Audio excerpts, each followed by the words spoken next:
தன்னுடைய நெருங்கிய நண்பன் செய்த துரோகத்தினால் ஒரு வியாபாரி மிகவும் மனமுடைந்து போனார். தொழிலிலும் நஷ்டம், நண்பனும் ஏமாற்றிவிட்டான் என்பதால் யாரிடமும் பேசாமல் எப்போதும் எதையோ பறிகொடுத்தது போலிருப்பார்.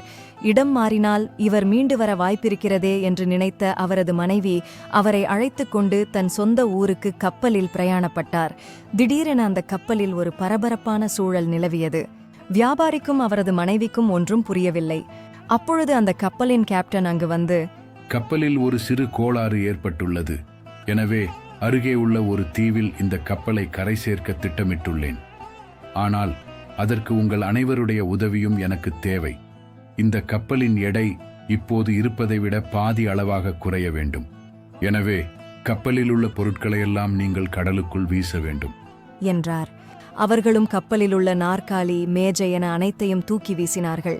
திரும்பவும் கேப்டன் அங்கு வந்து, உங்களுடைய முக்கியமான உடைமைகளை மட்டும் விடுத்து உங்களுடைய மற்ற உடைமைகளை தூக்கி வீசுங்கள் என்றார்.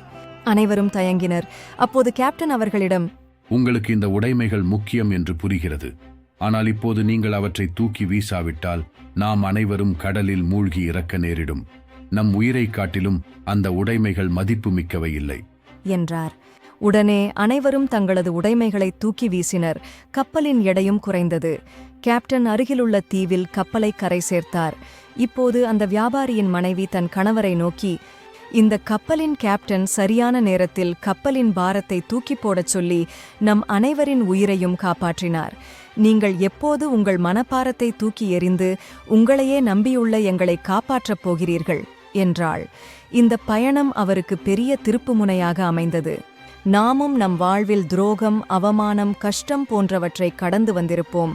ஆனால் அவற்றை மனதில் சுமந்து கொண்டிருப்பதை விட அவற்றை புறந்தள்ளி நம் இலக்கை நோக்கி பயணித்தால்தான் முன்னேற்றம் சாத்தியமாகும்.